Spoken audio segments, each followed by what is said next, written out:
Oh, it still says live with Brent Leary. Oh, hold on. Well, hi, Hi, I'm Brett everyone. Leary. And this is actually partly on LinkedIn Live. So what you see is not untrue. Yeah, but let's clean up from the last conversation I had. Oh gosh, this so many things here. You got to like scroll down to like the bitter end. Anyway, I'm still Brent Leary. And I'm Paul Greenberg, and we are on LinkedIn Live, but we're also on YouTube, and we're on Facebook, and we're on X, aka Twitter. Yeah. I don't like that as much. But anyway, yes, we are the CRM Playaz, and it's time.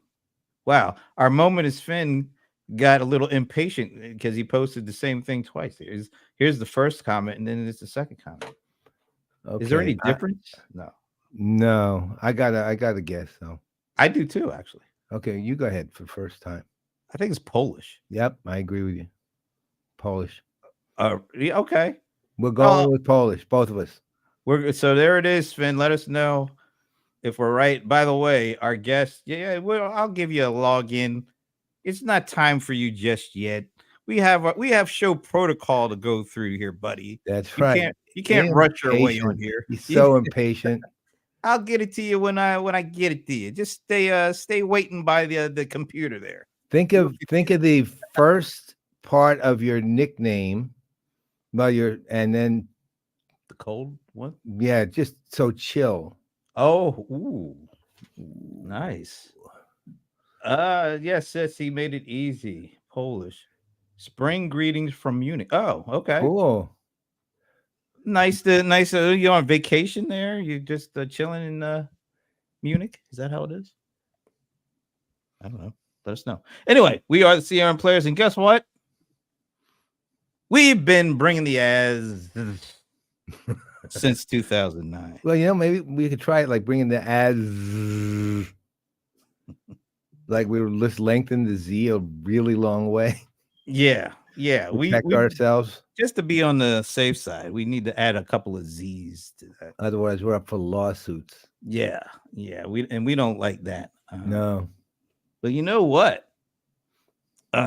Just before we started the show, I saw somebody's having a birthday today. Somebody I would assume you might be a fan of, but I'm not. We've never talked about it. It's a person in music. Okay. I don't know who. Is born on this day, April 12th, in 1940. Jesus. No, not him. Although I'm sure he was very musical. The birthday person that I speak of is the one and only Herbie. Oh, Hancock. yeah. I love Herbie Hancock. Happy birthday to Herbie. Whoa, happy 84th birthday. And I've seen him lately. He doesn't look at all like anywhere close to that age. And he's Hi, still out Dan. there Thank doing you. it. He's still out there doing it too. I know. I mean, some of these guys are like, what's the word? Immortal. He's one of them. I watched a recent documentary on Ron Carter. Yeah. Who he's in his 80s as well. Of course, Ron Carter and Herbie Hancock, they were part of the Miles Davis's second great quintet. It was Ron Carter, it was Herbie Hancock, it was Wayne Shorter, it was Tony Williams on the piano, and Miles was the front man. What can you can't go wrong with that. No. Well, I don't. I need to, what? I think I need to get someone on EWPK who kind of lived in the jazz world in that era. Get Herbie. I'll just let him know I'm looking for him. All right, so you don't even have to leave your house. I got a confession to make too. I grew into being a huge Herbie Hancock fan when he was with the Headhunters, and of course when he was at Miles. But I did not know Herbie that did all that. My introduction to Herbie. Okay. And I'm a kind of I grew up in the 80s, so remember that song? He had one of the first hip hop videos ever. That song Rocket. Yeah, I do. Wow. That was 1983, and he had a DJ with him, Grand Mixer DST, and so Herbie was like the first thing I saw on TV with scratching and all this kind of techno sounds, and it just blew my mind. And that's what I thought Herbie was known for. Wow. For a number of years before I started really getting into jazz and really getting into Miles Davis, and like, wait a minute, that guy looks familiar.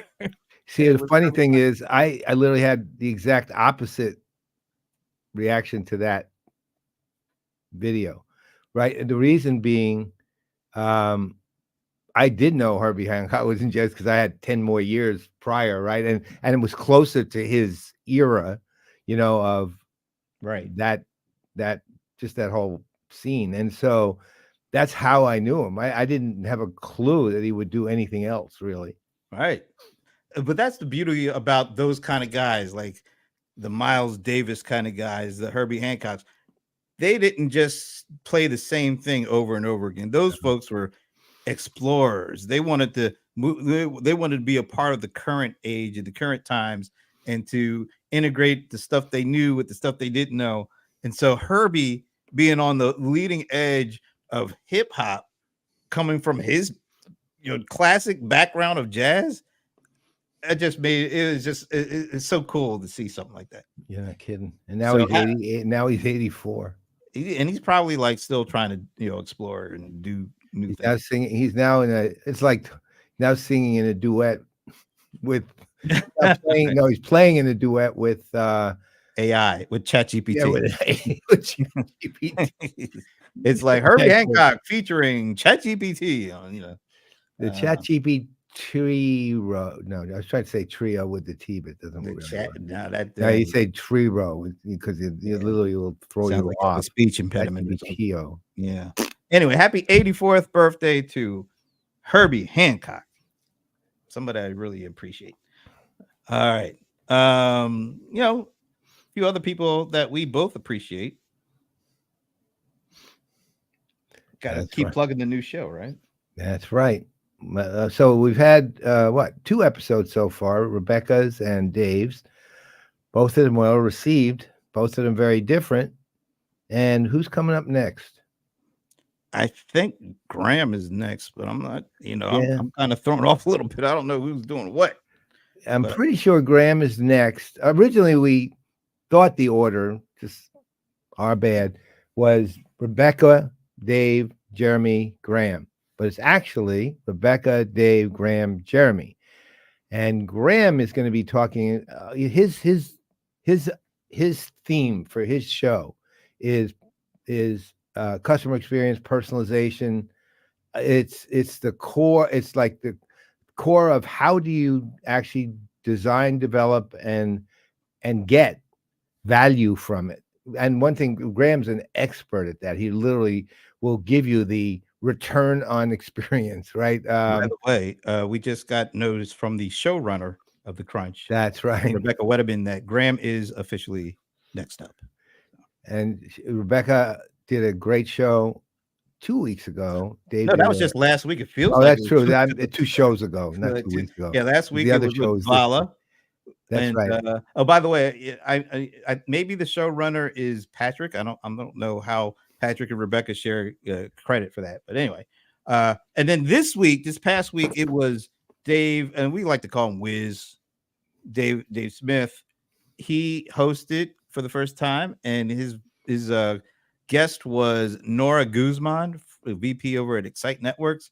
I enjoyed the conversation. They were talking about all this stuff around, how a lot of people don't really think about all that's going on with the network, but if something goes wrong, like the Wi-Fi goes down at a critical moment, then everybody's attention is on the network. Yeah. But she was talking about some of the things like when a big Taylor Swift concert is going on, your network better be able to, when she gets to one of those popular songs, you better have a network that is ready to handle all sorts of tweets, Instagram posts, video feeds, because all of that is what it gets congested into the network.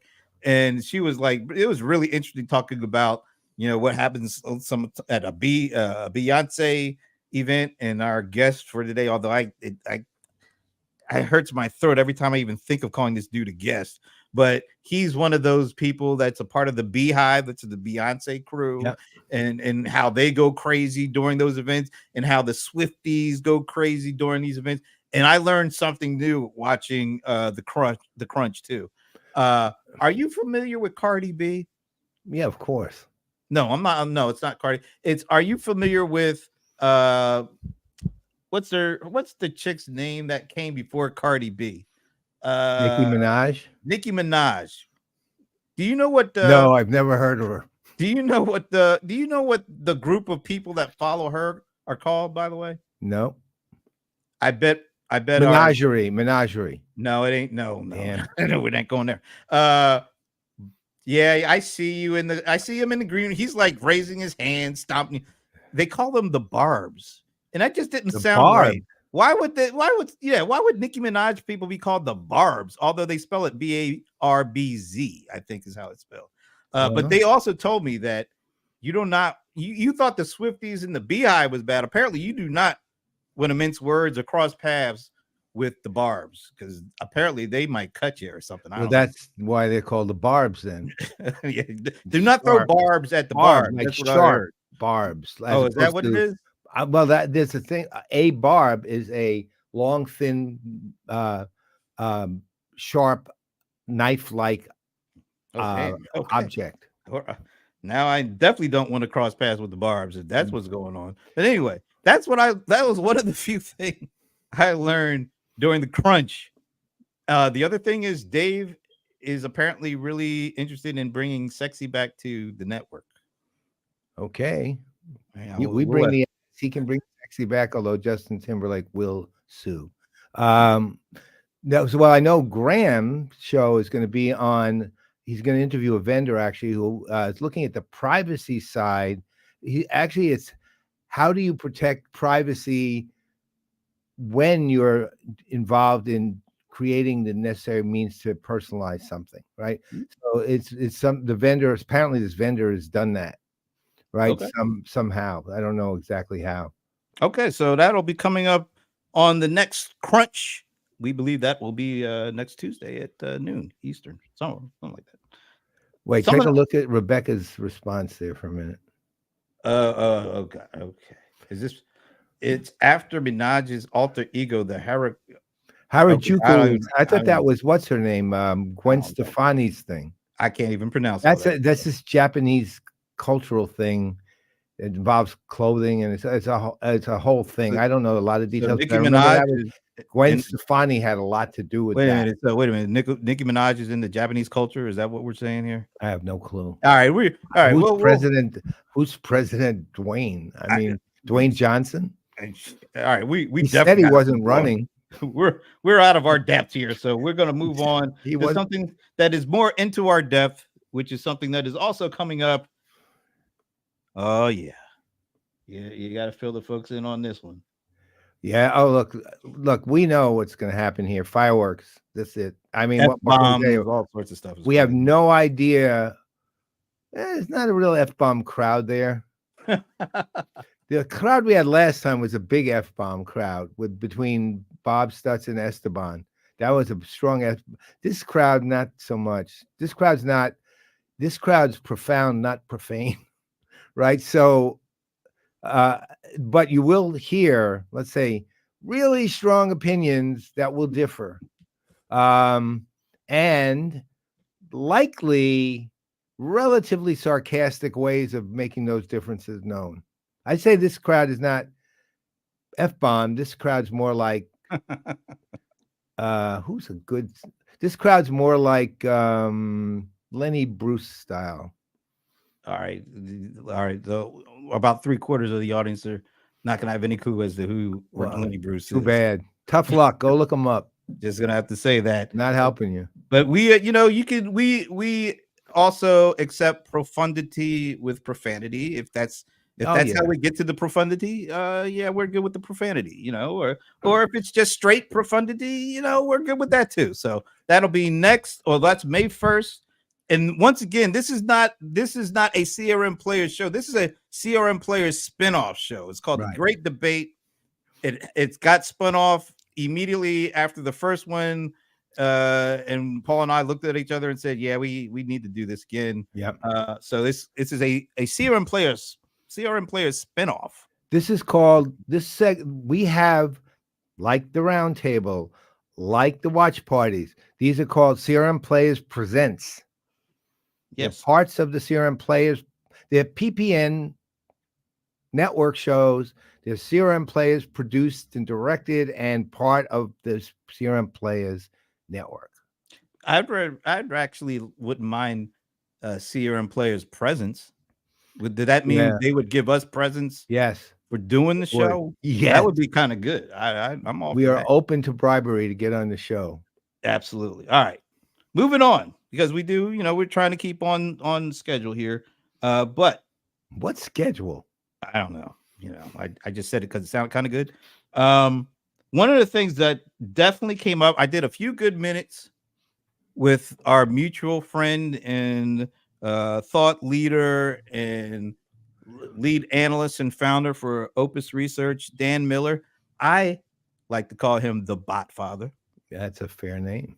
I just feel like people of profundity, even if they don't have the profanity, they deserve a good nickname, and Dan is definitely that. And Dan, before I even talked to him earlier this week, he had pointed me to a post that he put up where he talked about the idea of generative AI needing a gap year. And first of all, if I had seen anybody else kind of make that statement, I would have just laughed it off. Like, what? Are you kidding me? I'm not even going to give that a gap minute to even think about a gap year for a Gen AI, something like that. But it was Dan Miller. So I read it and I was like, oh, we got to talk about this a little bit more. And so I had him on the show, and here's a clip from what he said about what could be gained if generative AI actually had a gap year, like people would just let it alone for a year. Here we go. Our role as people to ground these things in reality.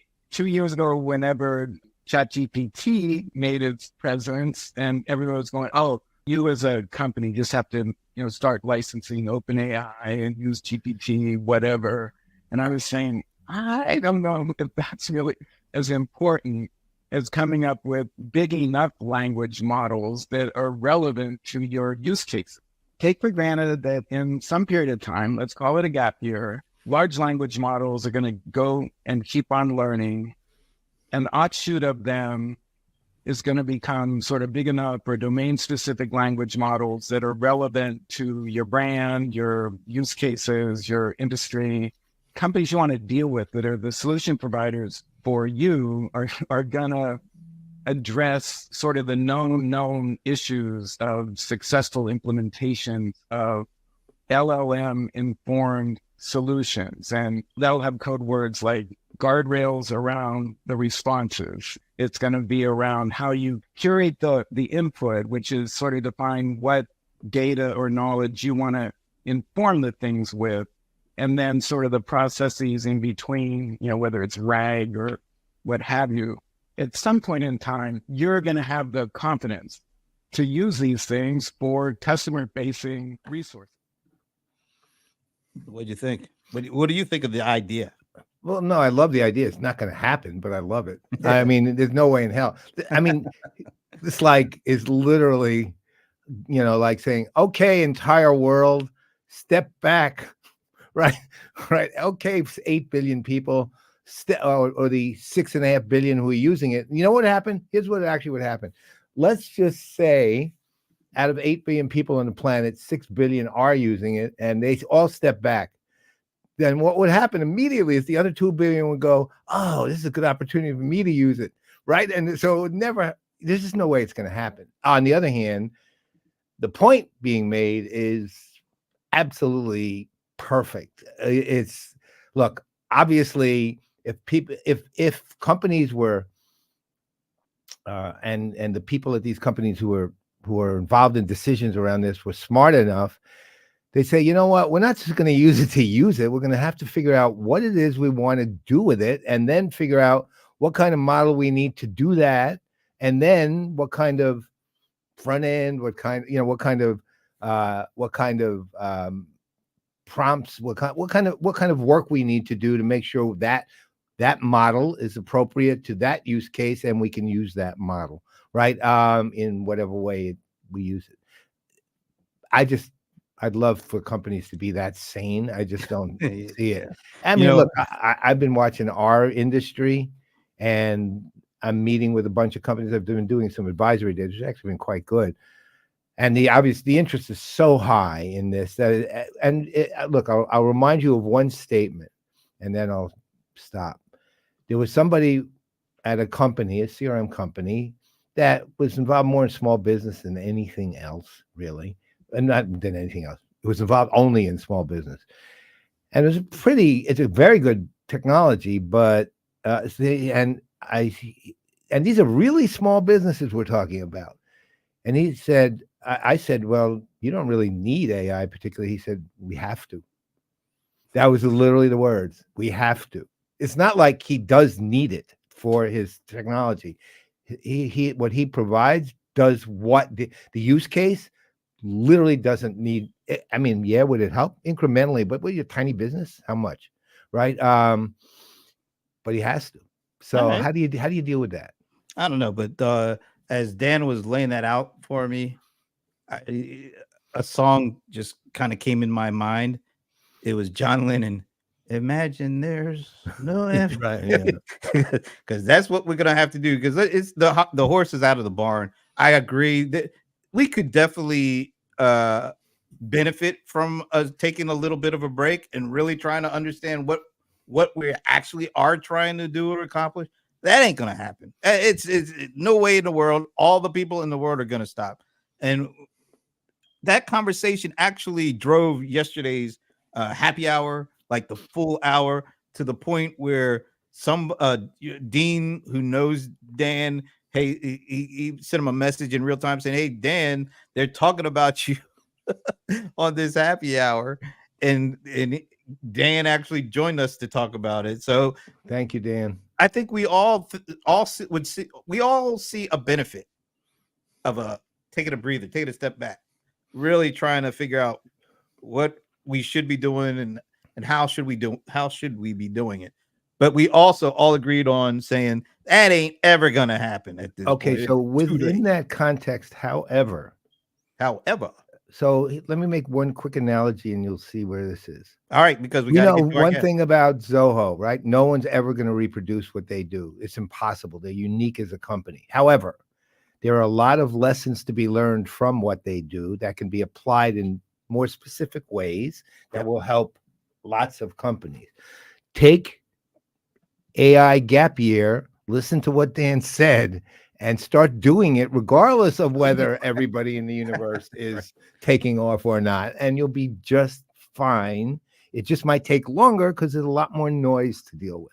Yeah. People are so afraid, just like you were just explaining, the folks that are dealing directly 100% with small business, they're afraid of getting left behind. Yeah. So just imagine what these big folks are that have shareholders and all sorts of earnings calls. That I've been checking out some of these earnings calls. Ain't none of them going around without mentioning Gen AI or AI to a year ago, 2 years ago. You weren't hearing any of that. Now it's all you hear. So everybody's afraid to get left behind, which means that everybody's too afraid to really take a full step back and really understand what's going on. And that's not good. No, but I don't see any way to avoid it. No, I don't. You know what else we can't avoid? Yeah, I do, unfortunately. And now it's time for Stump the Godfather with the Venerable Paul Greenberg. Brought to you by Microsoft Dynamics 365 Copilot. You can hem and you can haw, but it doesn't really do anything because we're still going to do it. By the way, Stump the Godfather, brought to you by Microsoft Dynamics 365 Copilot. And today's question is, Now, I always give the sources after the fact because I don't want anybody trying to find it. I want people to take guesses. I don't want them to just go asking Google or ChatGPT. So I found this interesting resource, and it had a whole bunch of stats. And one of the stats was, what is the potential contribution to the global economy by 2030 from AI? Now, this is not just Gen AI. This is all AI, and it's global, and it's 2030. What is the potential contribution to the global economy by 2030 from AI? And I am talking dollars. You know what one of the answers is for this? What? Nothing. You know why? AI doesn't have any dollars to spend at all. Yeah. Right? It doesn't know how to spend dollars. Yeah. Right? It doesn't own dollars. No. Right? And so nothing. All right, Laurel, or are you Hardy? Ha ha. Anyway, hard. Get your questions, get your answers in. Rebecca, Dan, Finn, our unguest. You can put it in the private chat, or you could put it in the actual, comment section. Take a guess in dollar numbers. What is the potential contribution to the global economy by 2030 from AI? Rebecca is first in with 14 trillion. Now, Rebecca, is that you or is that Patrick? I always have to make sure we get this designated and we understand. All right, so Patrick is doing 3 wolves. Does that mean like each wolf is equated to $1 trillion? Is that what we're talking? So that he's on the high end. He's on the high end for Patrick. Well, yeah, but 3 wolves is a high end number. No, Rebecca's at 14 trillion. We got 3 wolves from Patrick. Dan, if you're out there, Sven, take a guess before we ask the Venerable Paul Greenberg to put his guesses. Anybody else out there who wants to take a shot at this? What is the potential contribution to the global economy? I'd love to know how they. I'll tell you what I really want to know. I don't care who the source is. I'd really like to know how the source determined what's considered a means to that number. Well, I'm sure. How do they figure a number like that? What are they including? Well, I'm going to let you ask them that once we. I've already discounted the question as legitimate, so it's all right. Okay, Michael Klein is saying 1.2 trillion. IDC says 520 billion in 2020. All right, so you're saying, wait a minute. All right, so you're saying 1.2 trillion. We don't care what IDC says. Well, IDC is always on the conservative side anyway. Okay, so we've got 1.2 trillion. We've got 14 trillion. We've got 3 wolves. It almost sounded like I said wolves or something. 3 wolves. Dan Miller, are you still there? Don't you want to take a shot?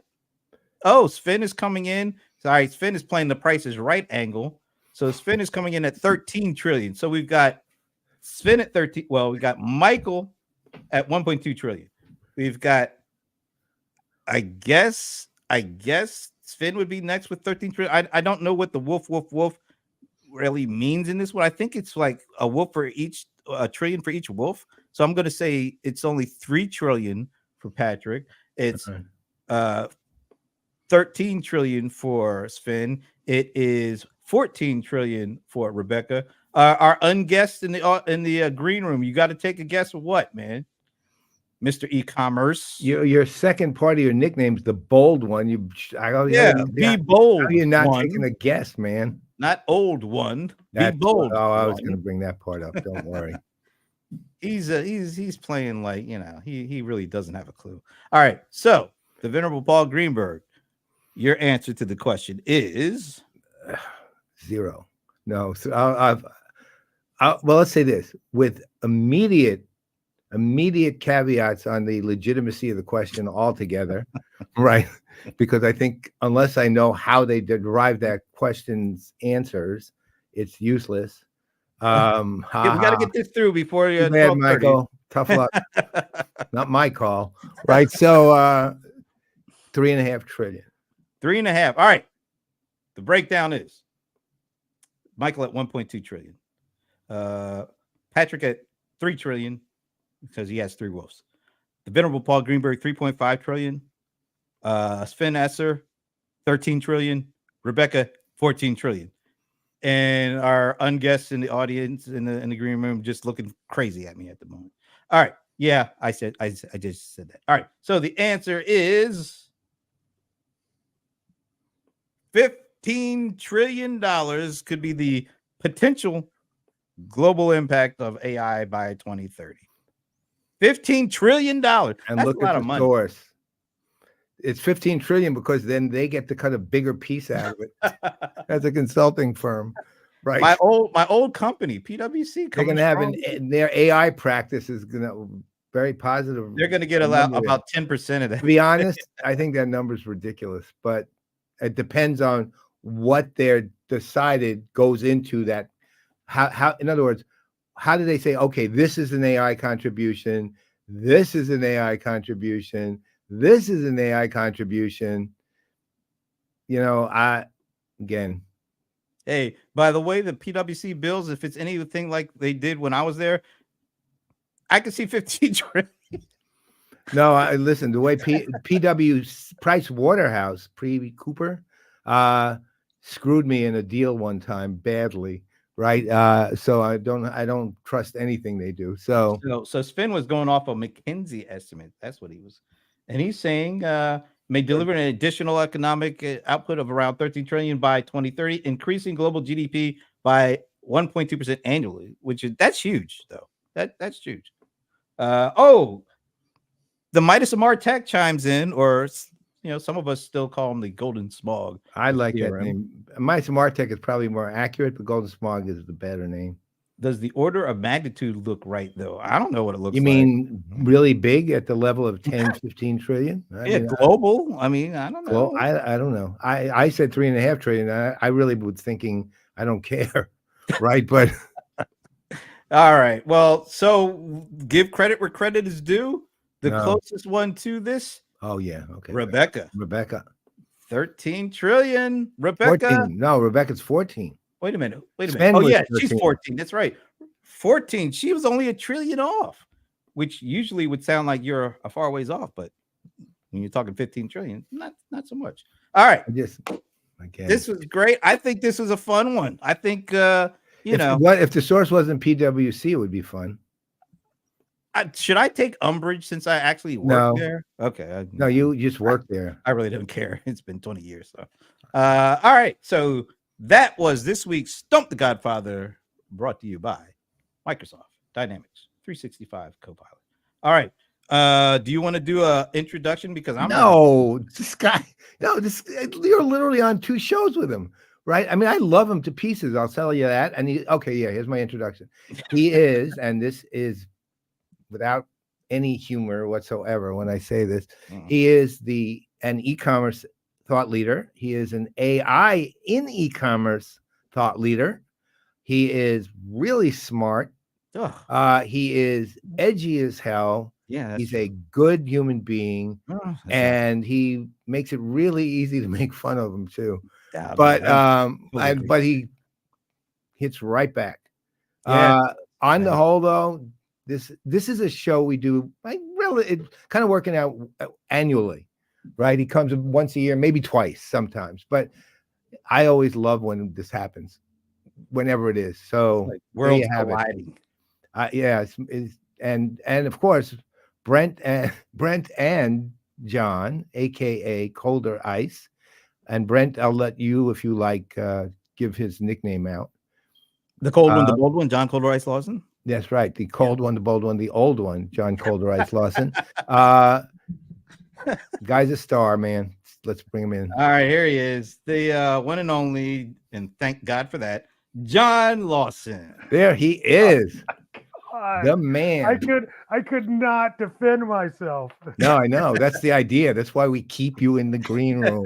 Right? You should have seen him. He was like raising his hands, all sorts of gyrations going on. It couldn't help him a bit, but it was fun to watch. I love green rooms. Did you eat the crusty old cronuts that were in there? Yes. Y'all need to update the snacks in the green room. Okay? All right, we'll work on it. Sven is asking, John, is the first time here? Of course not. He's been on We actually did a show when we were all at a Zoho event. Right, live in Yeah. 2019. In Yeah. Technicolor. Yeah. Sitting on Wow. that table outside, right? Right. It was hot right. that day. I remember It that. was, but John's been on the show roughly once to twice a year for years now. Yes. That's So let's crazy. ask you the question. You were watching the little clip about Gen AI gap year stuff. What are your thoughts on the should we try to give Gen AI a gap year? No. Good answer. I mean, for what? For what? Because there's a lot of directions it can go in and has gone in that we are not really prepared to deal with yet. We don't control the direction that it goes in. You know, but should we try to do something about it? I mean, you can try, but you're not going to. Right. That's all there is to it. I mean, you could try. I mean, is it worth trying? Is it worth trying? Let's ask that. No, it's not. Okay. Well, no, I mean, you know what? That's like trying to stop the water when you have gaps and cracks in the dam. You're never gonna stop the water. You got to plug the cracks. But the little kid tries to. I mean, you got to plug the cracks. Right. The problem with this is you don't see the cracks. It sees the cracks way before we could ever see the cracks. So I just don't see it happening. Well, I mean, realistically, it's definitely not happening. I mean, it was more the question of the idea. It's like it would. I mean, I think fundamentally what I know Dan was trying to say was, you know what? It's time companies stop, take a look, define the use cases, and then figure out what models they need to execute on the use cases, and that would be smart. And but a gap year. I mean, but you have to understand. Well, I'm not smarter than the guy. I mean, I'm sure the guy is way smart. But we're all in agreement of that. We're all in agreement of that. All right, fantastic. I'll give him that. But then my question to him is, isn't this artificial intelligence? How do you curb intelligence? How do you think about it? Decide that we're going to only let intelligence get so far, and then we're not going to train it anymore. See, we've already had this happen in history when we've tried to do this with actual human intelligence. Different though. Is it? Yeah. How is it different? Well, here's the deal. Ultimately, humans, let's go back. Humans, one of the things they do, and they do this better than AI ever did, which is create out of, there's a qualification here, but create out of nothing something. Okay. Now, that said, it's never actually nothing, right? Nothing is created out of nothing. There's always something that may not be obvious on the face of it that allows you to define a new way of doing and acting on something that defied past history.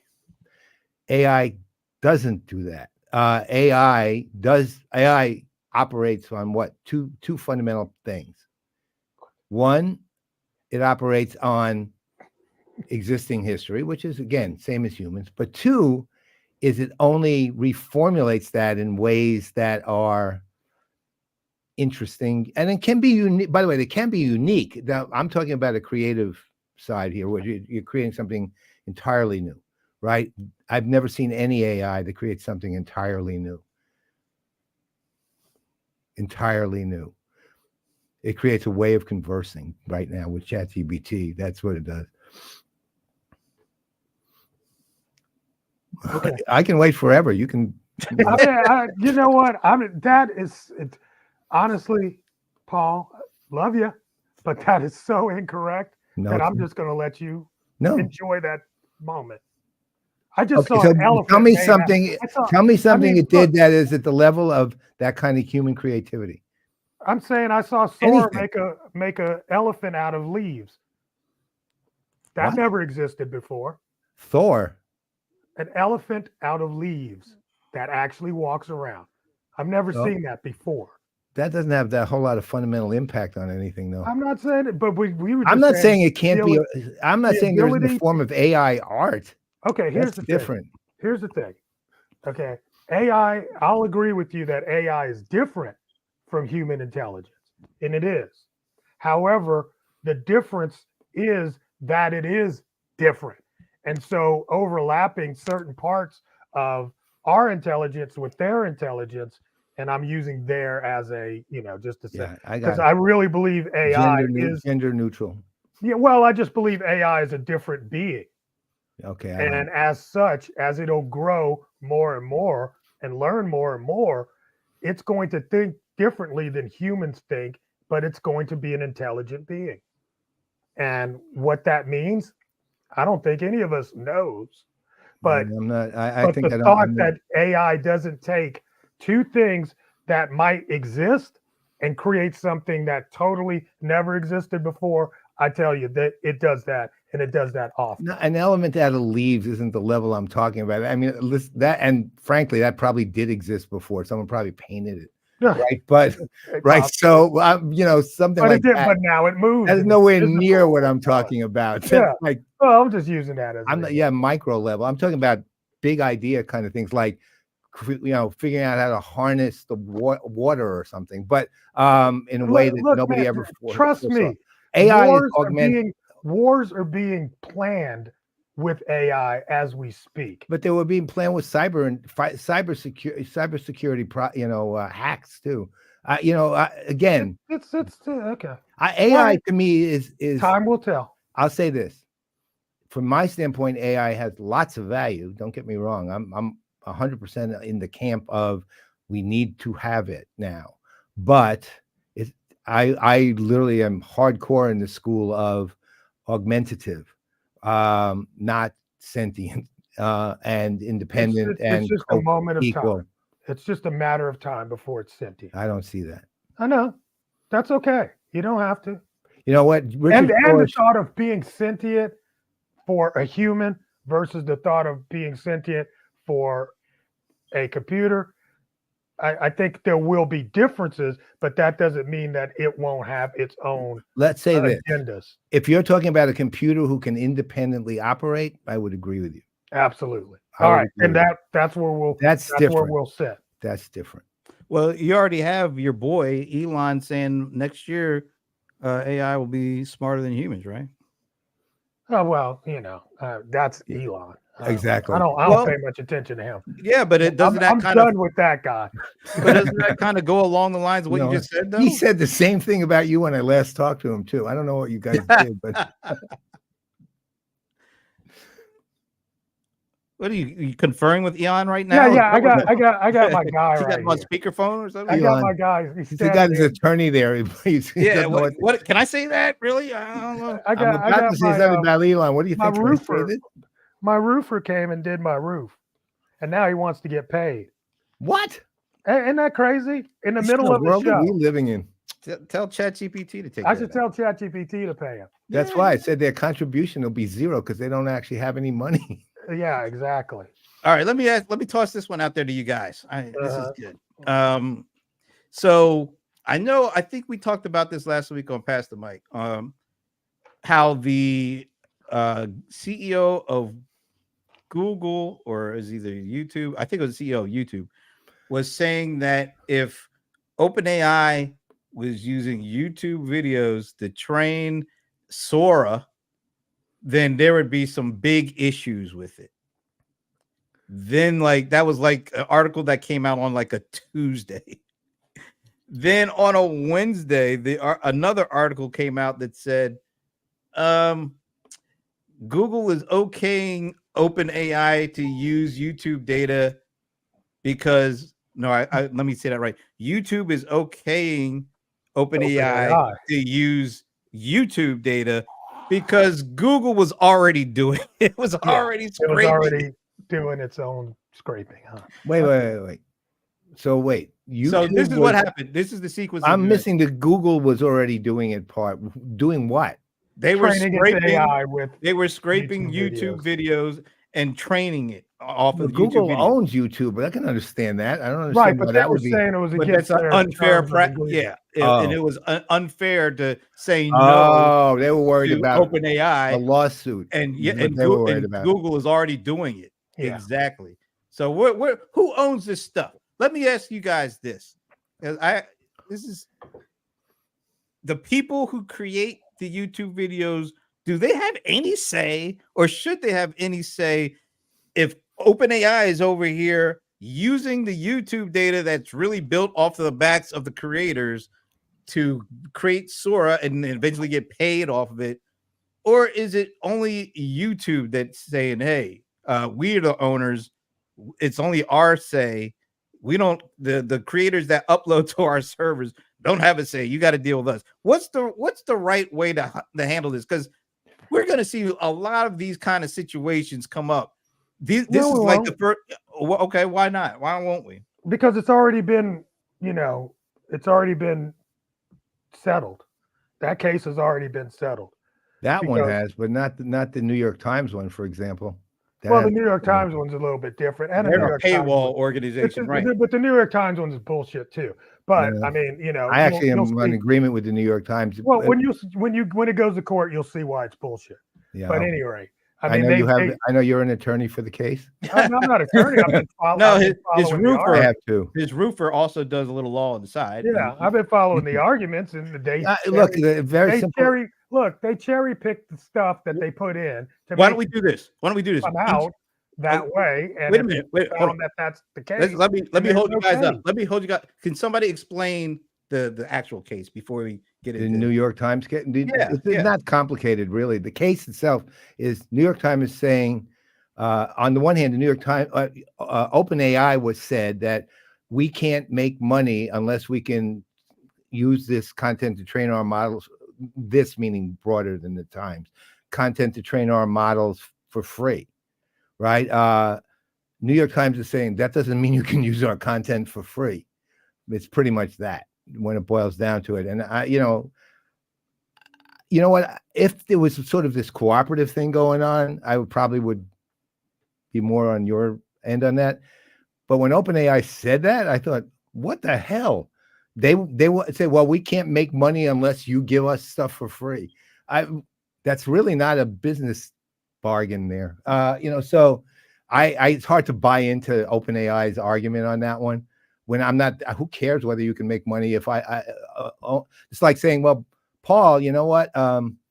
Honestly, we can't sell real estate in your neighborhood unless you give us your house, right? Okay, well, here, have my house. No problem. Well, basically, they want it thrown out because they said that they can't show that there has been institutional harm from their bot being trained on the content. You mean that the New York Times can't show that there's been harm to the New York Times because of OpenAI being trained by some of that content. So how did you treat when the artists came out, music artists came out against Pandora, who actually was way smaller than any of these other companies we're dealing with, and said, wait a minute, you're just using our music over the internet. That ain't fair. And now, of course, it passed down to the consumer, but their license fees are getting paid to all those artists every time their music's played. I happen to think, I didn't love that one. I think they had a stronger case, though. I think they have the same case at this point. I disagree. Now, New York Times, it's like, how do they put this? Let me give you this. Let me give you one example. Okay, I read a story in the New York Times. Right. Okay, today, New York Times. Let's say the first time I heard that OJ was dead was from the New York Times story. I read this in the New York Times. I go on a podcast like this and say, the New York Times says that OJ Simpson died today. How does that harm the New York Times? That's not the same thing at all. That's actually just historic journalism. That's like, look, I learned that stuff in the 60s and followed through. I mean, that was my degree in it, right? So that is just normal practice. That's not a big deal. I'll tell you where the New York Times lawsuit would be way stronger if, and they may be considering this, I have no idea, if they make it class action and they bring in CNN and other institutions who will be able to show the harm. Just popping up what Anand said there. Pandora is different. Pandora didn't assimilate artist information. They distributed it in part and whole. I don't know what that means. See, we were talking a little bit about this last week. There's when music is made and the original purpose of music was to share it and distribute it and get paid, right? And a lot of the Prince started talking about the importance of owning your masters from a standpoint of anytime somebody plays your music, you should get paid, or anytime the stuff that you create is distributed and shared, you should get paid. But now we're not just talking about when music is played. Now they're talking about using your music to train to create new stuff. And that was just not something that was foreseen back in the 80s. Right. It was just about, we want to be able to own our own catalog and then sell the rights to our catalog. But they weren't talking about selling it for training material. They were just talking about selling it so you have the rights to play it and let other people play it at your will. But now this brand new, it's semi-new component, and it might actually be, when you think about it, even the more critical and more lucrative piece is letting people train on your catalog and being able to build stuff off of that, which probably has a bigger dollar amount. I get it. Music, but music is just too depth. Think of it this way. The New York Times is not music industry.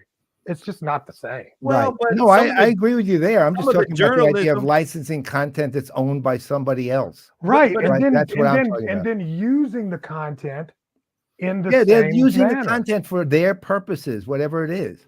Look, here's the deal. There's always been fair use, and even fair use is pretty limited, by the way. It's, if I publish a blog post, so okay, I wrote from ZDNet from 2009, 2021. And if I took let's say something in the New York Times and I published 5 paragraphs of that into my blog post, I'm in trouble if they caught it. And because it's the same thing, right? It would be exactly the same thing. It would be exactly the same. But what if you rewrote it? That's not the same thing. I'm taking it and using it. That's right? My point. I'm taking it and using it is the point. Not how I use it, but in fact I used it. Right? Fair use is literally, it's not based on. Actually, to tell you the truth on that, when during when I was writing all my books, I would write stuff, right? And then one time, one of the editors brought up, said, "Well, I saw something here that looks similar to something here." And I said, "What's that?" And I'd never seen the thing, but it did. And it wasn't identical by a long shot, but it looked like I could have rewritten it. She said, "Look, just to be safe, because it's publishers are really, can you just rewrite your writing?" And I did. But there was also, the plagiarism lawsuits don't only involve just exact reproduction, right? They involve taking material and materially doing the same thing, even if it's in like that Robin Thicke guy. That's right. I can't wait till this goes to court. All right, so let's take a bite at this from Anand. If an artist that is inspired by another to develop their own music, is that harm to the original? Inspiration is one thing. Blurred lines is a whole other thing, right? Using the lines again. Look, a lot of people do it. Covers. Look, people get in trouble for just producing covers on music, but sometimes, but most of the time not. In this case, here's the deal: it's not that complicated from the fundamental of it. It is a little complicated because it's going to keep happening. Which is, the question becomes, if you take my actual content, meaning I wrote all this stuff and you took all this stuff in the form I wrote it and used it for something, do I have a right to be compensated for that? That's the question, right? Look, in the world I would love to live in, it would be fine. Everybody should have the right to use everybody's stuff, and the world would probably be a better place. But It's not the way the world works. And honestly, for me, my bias came in at the point OpenIA said what they said, right? Which is in order for us to make money, we need you to give us this for free. And I'm sorry, I can't get my head around that. I hate business for a reason. And that's among the reasons, right? When you have people who even think like that. The idea is people are entitled to a fair price for the things that they produce that are products of their work. It's their work products. Simple as that. Look, how many times when the contract, and we know this all the time, and you know this from signing things that you write, when you work with a vendor, you say you have that IP clause, and then you start looking at the IP clause, and the IP clause says, oh, by the way, we not only own every single thing that you just did, but everything you say while you're doing it, right? Or everything you were even thinking while you were and it literally says that. That's not like figurative. It's literal, right? And there's no way you basically give up your career and say, oh, okay, right? So ultimately, what do you end up doing? Providing them, because they're paying you, you give them the work. You do not allow them anything further, but you give them the work and they pay you for that. And you give them a perpetual license to use it, but you still own it, right? Meaning there's an in between there, but they are paying you for the license in the use. Public. Huh? You don't release it to the public. Of course, it's being released to the public. That's why you're writing it. All right. So if I hear it in the public use, then I use it. No, but it's not everything. I don't know. I don't own that work, but I own my ideas still. I still own my and your idea doesn't become part of this. But AI. just because it's written publicly doesn't mean you own. You have the right to use it. The ideal world, yes, but it's not true. All right. So if content is ungated, is it fair game to use in analysis? Well, I don't know whose analysis. Well, so let's a lot of what we read, of course, is ungated, right? Like when we're reading stuff about what's going on with the company, we actually don't we use that to build our analysis on? This whole argument is, the New York Times I'm sorry that their business is such a shit show right now, but hopefully good. Maybe they'll get some money on this. John, look, the reality is people are going to keep, regardless of what you think or I think, people are going to keep doing exactly what they're doing. Yes. That isn't going to change. No, I agree with you there. And they're not going to stop it here. Well, wow. I really thought you and I really solved that today. You're not going to solve almost there, man. You can't solve it. We only have 2 Everything we're saying right now could actually be used to train an AI, and it probably will. And you know what? None of us will file lawsuits. Here's the law. Anything you say can and will be used to train AI. And if anybody, you need to walk through life like this now that we are in the world of AI. If anybody wants to train anything of intelligence off of this conversation, that's on them. I'm not saying, but that's the world. That's on them. No, it isn't. And let me finish here real quick, because I want to circle all the way back to the actual question, which was, can YouTube use this stuff to train from? No, OpenAI use it. And OpenAI use it. No, it was actually, can YouTube use their own videos from people that uploaded their stuff to the server? Right. That's what you asked. No, that was, could Google use it, since Google? Yeah, no, John's talking, but John's right. He was talking about the content. Who owns there's a content creator own to YouTube have any rights to their videos? That's what I think they do. Right. So you have zero right to that, and that's part of the terms of agreement. Well, that's the question. What's in the terms and conditions? Exactly. I guarantee you, they have covered their ass. I agree on how with they you use that.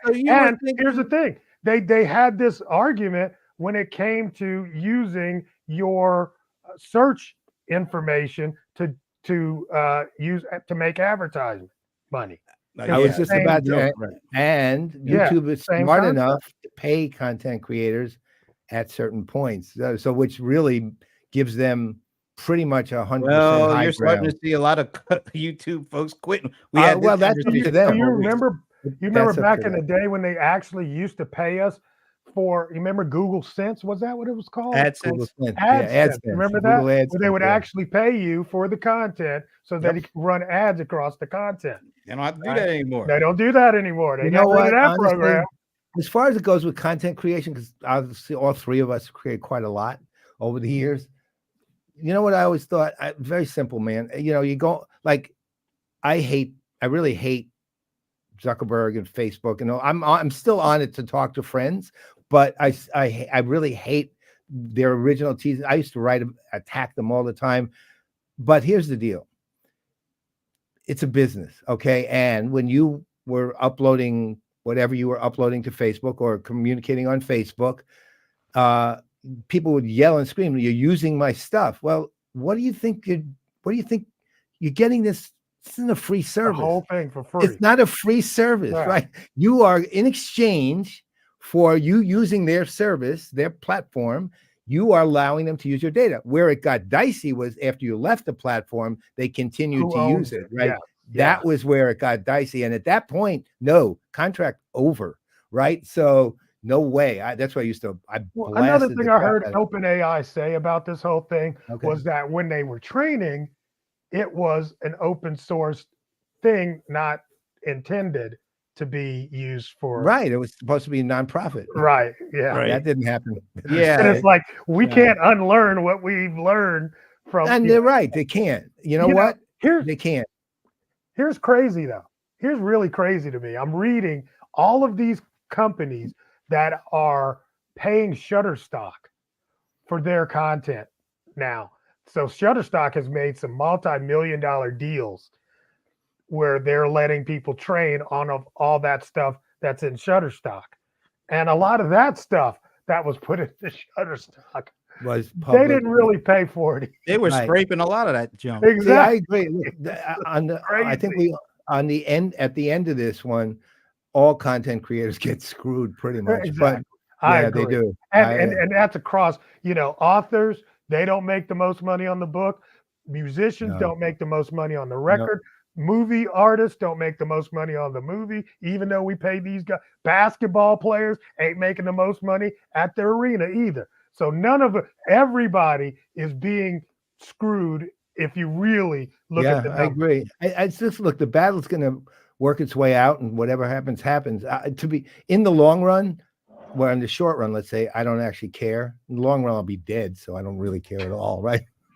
Well, I'm 74. By the time this gets worked out, I'll be 106. Oh, Right. So we'll see. Right. But on that level, What a morbid way to end a great conversation. Well, I don't know. Hey, man. no. I mean, AI might actually create something that allows. well, us to I live saw even that longer. same movie. Believe me, I did.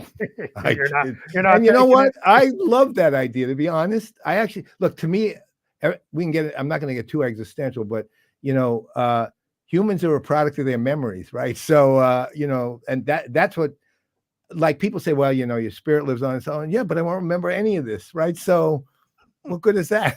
Right? It doesn't do me any good. Right. Yeah. It might do my spirit a lot of good, but it just does Paul Greenberg no good whatsoever. It might do my future, rebirth as a hamster, but we'll see. And on that cheery note, Right. we've gone over time here. Wow, we covered a lot of ground on that one, but it was fun. And I give my permission to anybody who wants to train off of this. That's content, right. If you're and No, if you do not. He does not. I do. All right, John. I'm with John on this one. John, you and I, let's New go to York court. Times, come holler at Right. us. We can. I'm gonna write an op-ed for the New York Times so I can get a chunk of money. There out you of go. it. Just you can jump in. I want to. No, I actually want to write an op-ed for the Times, and then when they settle and if they win, I'll get a chunk of money. You get a chunk. All There right. you go. So by writing an op-ed. Rebecca says thanks, guys, but I really want to shout out a big Patrick. woof to Patrick for joining us, and yeah, it was a fun conversation. And guess what? If you're into this kind of discussion and you want a little bit more, you can Tomorrow. check out Pass the Mic. Oh no. What We got to time? do this again What day? tomorrow. What time is it on? It was funny you should ask that, Paul. 5 o'clock Eastern on Friday afternoon. Yes. You can check it out on LinkedIn and Yeah. Facebook and You Twitter. coming by, Paul, so we can finish this conversation? You ever Hey. see? Did you ever see? By the way, all those little hearts you get. Yes. Oh, that's me. from him. Oh, That's that's me. from Paul. We were I wondering send who you- that person was. I send you hearts every time. I watch it and then I Awesome. start sending heart after heart after heart. I just keep doing it. All right. Well, hit the dollar bill one. I'll go to your Patreon account. Hey, All right. comment. Enough of the fun. We got to end the show, folks. So once again, it was a pleasure having It was awesome. John It was Lawson join us. Always is. It always is something. With a Anyway. new roof. See you all maybe tomorrow or maybe next Thursday on CRM Playaz. In the meantime, on behalf of the cold one, the bold one, John Cold Ice Lawson, I'm Brent Leary. I'm Paul Greenberg. We are the CRM Playaz, and you know what this means. Later.